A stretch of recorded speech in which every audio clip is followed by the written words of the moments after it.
آخرکار آ گئی وہ خوشخبری جس کا آپ تمام لوگوں کو انتظار تھا۔ انشاءاللہ کل سے آپ تمام لوگوں کو بے نظیر کفالت پروگرام کی 14,500 روپے والی نئی قسط ملنے جا رہی ہے، اور یہ آخری قسط ہے جو 14,500 روپے پر مشتمل ہے۔ بے نظیر انکم سپورٹ پروگرام کی چیئرپرسن ربینہ خالد کے مطابق یہ بتایا گیا تھا کہ انشاءاللہ اب جو ستمبر میں قسط آئے گی وہ اضافے کے ساتھ ہوگی، مطلب وہ 14,500 روپے کی بجائے 18,000 روپے ہوگی، یعنی آئندہ کے لیے آپ کو 18,000 روپے ہر 3 ماہ بعد دیے جائیں گے، اور وہ بھی ان تمام لوگوں کو دیے جائیں گے جن کو ابھی یہ 14,500 روپے کی قسطیں مل رہی ہیں۔ اس کے علاوہ بڑی خوشخبری یہ ہے کہ انشاءاللہ 18,000 روپے کی قسط آنے تک آپ میں سے وہ تمام لوگ جن کو ابھی تک پیسے نہیں ملتے وہ بھی ایک چھوٹا سا کام کر کے اہل ہو جائیں گے، اور انہیں بھی آئندہ کے لیے پروگرام میں شامل کر لیا جائے گا اور پیسے ملنا شروع ہو جائیں گے۔ اگر آپ کو بھی ابھی تک پیسے نہیں ملتے، قسطیں آپ کی بند ہوئی پڑی ہیں، آپ کو نااہل کیا گیا ہے، تو اب انشاءاللہ بہت ہی آسانی کے ساتھ ایک چھوٹا سا کام کر کے آپ پھر سے اہل ہو سکتے ہیں۔ آپ خود کو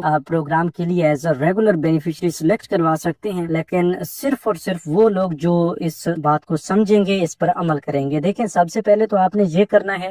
یہ صرف ایک خاندان کے لیے بات نہیں ہے بلکہ کافی سارے لوگ مختلف مسائل کا شکار ہوتے ہیں، تو ہم آپ کو مجموعی طور پر بتا رہے ہیں کہ آپ کا جو بھی مسئلہ چل رہا ہے، مطلب آپ نااہل ہیں، تو آپ نے سب سے پہلے اس کی وجہ پہ جانا ہے کہ آپ نااہل کیوں ہوئے تھے اور کب ہوئے تھے۔ ٹھیک ہے، یہ دو چیزیں اگر آپ نے جان لی، انشاءاللہ میں گارنٹی کے ساتھ کہتا ہوں کہ آپ ان دونوں چیزوں کو لے کر ایک آسان سا حل ڈھونڈ لیں گے، اور اس کا حل آپ کو آئندہ کے لیے اہل بھی کروا دے گا۔ ٹھیک ہے، سب سے پہلی بات یہ ہے کہ آپ کب نااہل ہوئے تھے۔ ٹھیک ہے، آپ کو پتا ہوگا کہ اتنے عرصہ پہلے آپ کو پیسے ملتے تھے، پھر اچانک سے فلاں تاریخ سے یا فلاں سال سے فلاں مہینے سے بند ہوئے تھے۔ ٹھیک ہے، تو یہ آپ کو واضح طور پہ پتا چل سکتا ہے۔ یہ ان لوگوں کی بات ہو رہی ہے جن کو پہلے پیسے ملتے تھے، اب ان کے پیسے بند ہوئے پڑے ہیں، سال سے 1.5 سال سے جتنا بھی عرصہ ہوا ہے۔ ٹھیک ہے، دوسری بات یہ ہے کہ جب آپ کو کنفرم ہو جائے کہ اتنے عرصے سے آپ کے پیسے بند ہیں، تو اس کے بعد آپ نے یہ وجہ جاننی ہے کہ اس وقت آپ نے کوئی باہر ملک کا سفر کیا تھا، آپ نے کوئی بڑی پیمنٹ اپنے اکاؤنٹ سے گزاری تھی، آپ کسی دوسری سکیم کا حصہ بن گئے تھے، کیا وجہ بنی تھی کہ آپ کو نااہل کیا گیا، آپ فائلر بنے تھے، تو اس کے مطابق آپ کو یہ ضرور پتا چلے گا کہ بھئی ہاں یہ وجہ بنی تھی۔ اگر آپ کو وجہ معلوم نہ ہو اور آپ کو یہ پتا ہو کہ بھئی آپ نے ان دنوں میں قریب کوئی سروے نہیں کروایا ہوا تھا، تو وہ آپ کی ایک وجہ ہوگی۔ ٹھیک ہے، وجہ ضرور بنی ہے جس سے آپ کو اب پریشانی کا سامنا ہے۔ ٹھیک ہے، تو جب یہ وجہ بھی آپ کو معلوم ہو جائے گی تو پھر ہم آپ کو ایک آسان سا حل بھی بتائیں گے۔ ابھی بھی ہم آپ کو مختصراً بتا دیتے ہیں کہ اگر آپ سروے نہ کروانے کی وجہ سے نااہل ہوئے ہیں تو اس کا بہترین حل یہ ہے کہ ابھی آپ سروے کروا لیں۔ اگر آپ فائلر کی وجہ سے نااہل ہوئے ہیں تو وہ آپ نااہل نہیں، عارضی طور پر آپ بلاک ہوئے ہیں، اور بہت جلد آپ ان بلاک کر دیے جائیں گے اور دوبارہ سے آپ کے پیمنٹس ملنا شروع ہو جائیں گی، لیکن اس کے لیے 1 سال کا وقت درکار ہوتا ہے۔ جب آپ کو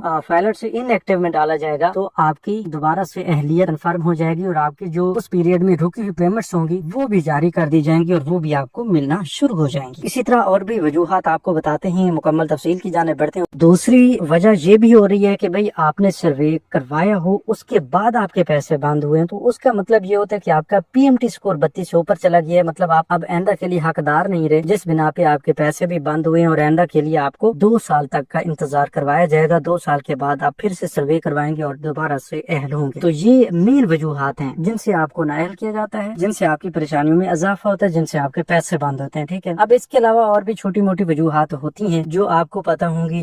جن کے بارے میں آپ یہ جانتے ہیں کہ بھئی فلاں وجہ بنی ہے کہ ہمارے پیسے بند ہوئے ہیں، تو وہ آپ نے کمنٹس میں ہمیں بتا دینی ہے، اس کا حل ہم آپ کو بتائیں گے۔ اس کے علاوہ وہ تمام افراد جو ابھی تک پیسے لے رہے ہیں اور ابھی تک اپنا کوئی سروے بھی نہیں کروایا، 8171 ویب پورٹل پہ انہیں کچھ عرصہ پہلے یہ بتایا گیا تھا کہ فلاں ماہ سے آپ کا سروے شروع ہو جائے گا، آپ نے سروے کروانا ہے، اگر آپ سروے نہیں کروائیں گے تو آپ کے پیسے بند ہو جائیں گے۔ تو اس طرح کی اگر اپڈیٹس آپ کو ملتی رہتی ہیں 8171 ویب پورٹل پہ، یا آپ خود جانتے ہیں کہ بھئی آپ کے سروے کو اتنا عرصہ گزر چکا ہے، 3 سال سے آپ پیسے لے رہے ہیں اور ابھی تک آپ نے کوئی نیا سروے نہیں کروایا، تو اس بنیاد پہ آپ کو چاہیے کہ آپ جلد از جلد اپنا سروے کروا لیں۔ اگر آپ وقت پہ سروے نہیں کروائیں گے، 3 سال کا عرصہ گزر جائے گا، تو آپ کو نااہل کر دیا جائے گا، وہ بھی ڈائنامک سروے نہ کروانے کی وجہ سے، کیونکہ اب ہر 3 سال بعد آپ کی ری سرٹیفکیشن ضرور ہونی ہے۔ اگر آپ اپنی ری سرٹیفکیشن نہیں کروائیں گے تو آپ کو ضرور نااہل کیا جائے گا۔ ٹھیک ہے، اس کے علاوہ یہ بھی آپ کو بتا دیں کہ اگر آپ ری سرٹیفکیشن کے بعد نااہل کیے جاتے ہیں تو اس کے بعد بھی آپ نے تھوڑا سا تحمل کا مظاہرہ کرنا ہے، کیونکہ ری سرٹیفکیشن کے بعد جو لوگ نااہل ہو جاتے ہیں، ان میں سب سے زیادہ ان لوگوں کی تعداد ہوتی ہے جو اس پروگرام کے حقدار نہیں ہوتے۔ اس سے پہلے تو ان کو کئی سالوں تک پیمنٹس ملتی رہتی ہیں، پھر نئے سروے کے مطابق پتہ یہ چلتا ہے کہ بھئی